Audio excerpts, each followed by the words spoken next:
dreams be realized.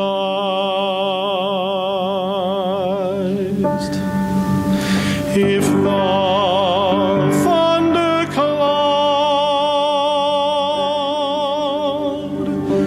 passes rain,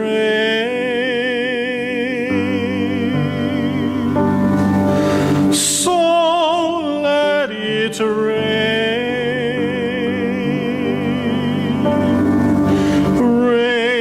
down on him.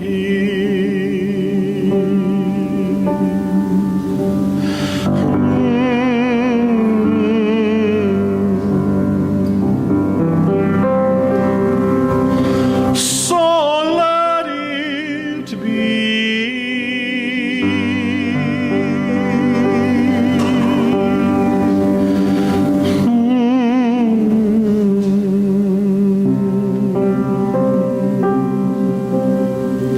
So let it be.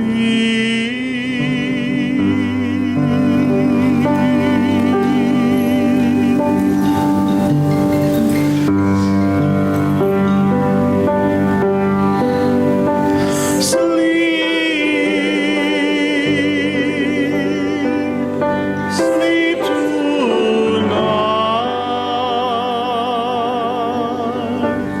and may your dreams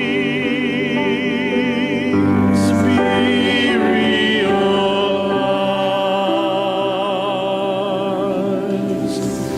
If the thunder cloud passes rain, so let it rain. Let it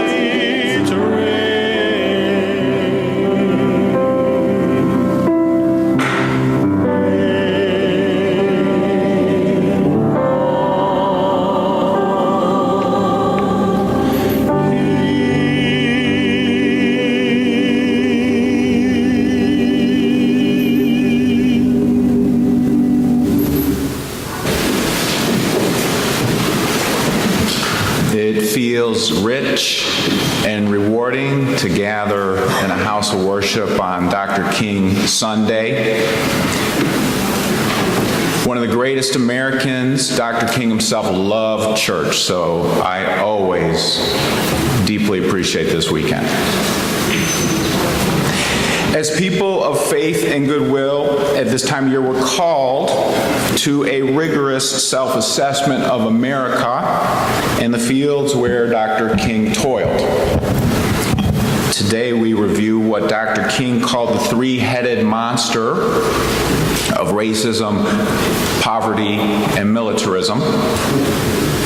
1 year to the day before his death, King launched in full public voice the argument for this three-pronged focus. It was April 4th of 1967, in a major league speech at Riverside Church in Harlem, in front of a congregation of 4,000 people hanging on his every word.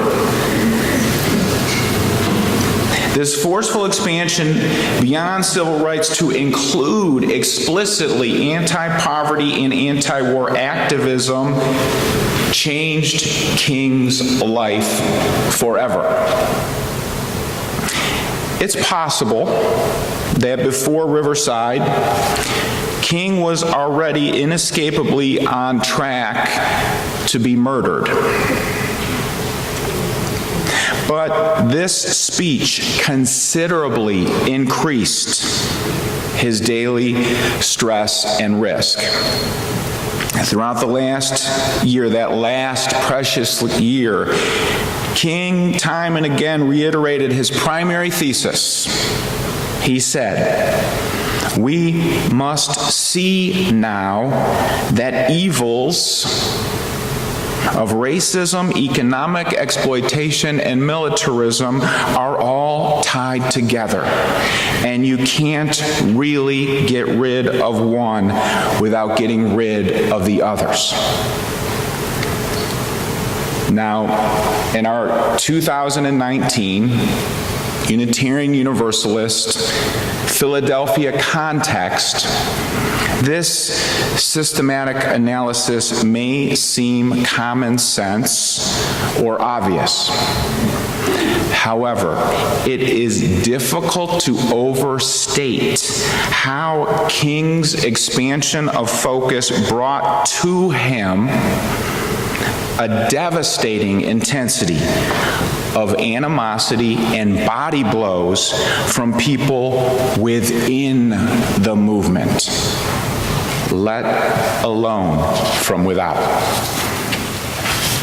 As King spoke about staying true to the mission of dismantling racism, poverty, and militarism, many of his own closest top advisors and a number of national black leaders, such as Adam Clayton Powell and Thurgood Marshall, turned on him. They said, "Hey man, you're a preacher, not a politician. Don't overstep your bounds. Why are you destroying the hard-fought progress we have been making? Your ego has run amok. Where is your common sense?" During the last year within the Southern Christian Leadership Council, King experienced a near-full staff revolt, which rocked him to his core.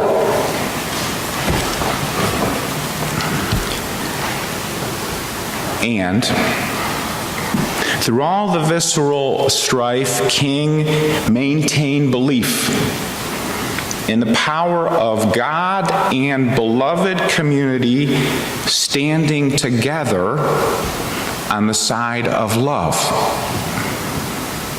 A favorite passage from the book of Revelation lifted King up in the midst of crying and brutal despair.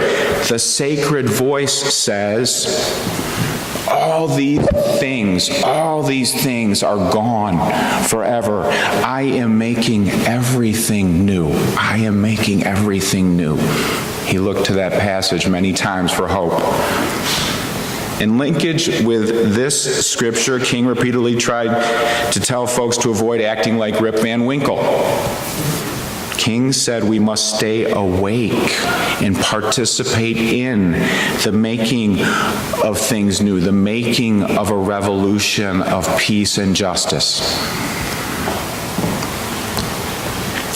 For those of us gathered here today, whether we run around in groups where people agree a lot on these related issues that we're talking about today, or if you are in groups that are conflicted in these discussions, I believe in our hearts we're each called to courageously follow the prophetic King message. Even when it's tough, and it almost always is if you're awake, we're called to remain alert and work with open hearts through the changes needed today, because we know with certainty the three-headed monster of racism, militarism, and poverty is alive, wreaking havoc. Militarism. The U.S. spends close to $700 billion per year on the military, which is more than the next highest spending countries combined. We can fly drones, remote control, and clinically kill human beings known to us by satellite technology only on the other side of the planet. Misallocation of resources includes examples like thousands of hungry refugees lining up at a border saying they want to come in. We ramp up very expensive military fly helicopters overhead that probably cost more than the closest 30 houses combined. And we say we can't spend enough money to staff immigration officials to process the refugees. Process the refugees. But we can pay for that helicopter and 1,600 troops or $700 billion of military. Racism. The folks in Flint, Michigan were forced to drink water contaminated with lead. They have lead in their system. And we do know most of them are poor brown folks. We have racism in the groundwater that we drink and distribute on a daily basis. We've been drinking the water of racially biased prejudices and automatic associations. We have them in our system. They create gaps between what we believe to be good and right and how we actually think and act. This is proven in study after study. Now, in the studies, there is good news that verifiable increasing numbers of people believe in and are dedicated to democratic and equalitarian principles. That's important. That's different than many decades past. However, mind bugs and hidden prejudices still play a role in maintaining gaps between our values and our actions. We have to be awake and have a revolution in all of this of how we act and how we think. Because of white privilege, white folks don't have to pay attention. But living without that luxury, people of color need to be aware 24 hours a day, 7 days a week, driving while brown. You know you gotta be careful how the police are. You know the US has more people in prison than any country in the world with brutal racial discrepancies. Examples go on and on. Poverty. Companies like Comcast, I think it's great, have the money to build gorgeous, gigantic new state-of-the-art skyscrapers in our beloved Philadelphia. But we are plagued by poverty. Amongst the 10 largest cities in America, Philly has the highest poverty rate. 26% of our people are poor, compared with the national average of 13%. Poverty is ugly. Poverty is cunning and vicious. One way poverty is a silent killer is through the supposedly legitimate, but in reality immoral minimum wage. Pennsylvania minimum wage is $7.25 an hour. Many of us are part of coalitions trying to move towards $15 an hour, which New Jersey just announced they're going to do. Every state around us has a higher minimum wage than we do. The last time the minimum wage was raised in Pennsylvania was 2009. In our city, here's an example which is representative and found in many different situations. 6 of 10 people seeking free food at Philabundance have a working person in their household. 6 of 10 people looking for free food have a working person. Earning $7.25 an hour, an adult working full-time earns $14,500. That's $4,000 below the poverty line for a parent with 2 kids. It's not right. The last tax plan gave massive tax breaks to America's richest class. I think it could be instructive if we had a lot of America's top 1% or even 5%ers. I know we have 1%ers and 5%ers some in this church. Maybe if some of those lived on minimum wage for 3 months and came back to testify what it was like, might have a little quicker change in Pennsylvania. We're going to be at McDonald's tomorrow at 11:30 in the morning on Chelton Avenue with a huge coalition of people asking McDonald's to lead the way in raising the wage. McDonald's pays some of its workers $7.25.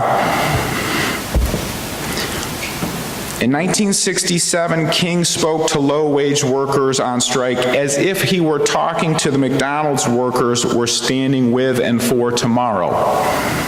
King said, "You are here now to say, we are tired. We are tired of being at the bottom.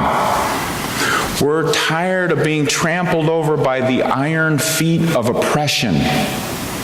We're tired of having our children attend overcrowded and inferior schools. We're tired of having to live in substandard housing." Tired. Gotta together stay awake. You can come out tomorrow to bundle up, layer up, watch your step. You can come out to McDonald's tomorrow or join Power or UU Plan. Look for our actions, participate. You can be a part. Last year we went to CVS. CVS raised their wage. There's a lot of coalitions working on this. This is something we can make a difference on. Yes, the review of the three-headed monster of racism, militarism, and poverty in America reveals some daunting work ahead. And we can dig deep into the faith resources at our avail. Dr. King believed in and was committed to the soul of this great nation. And he believed in the power of gathering in beloved community to choose love over hate. He believed in our ability to choose nonviolent coexistence over violent co-annihilation. Sleeping too long allows time to become an ally of the forces of stagnation. Now, the time is right to do right. Now, the time is right to do right. With open, awake hearts, we develop a world perspective with a beautiful fabric of brother and sisterhood. This is how we join in letting go of the old and making things new. Blessings be. Amen. Amen.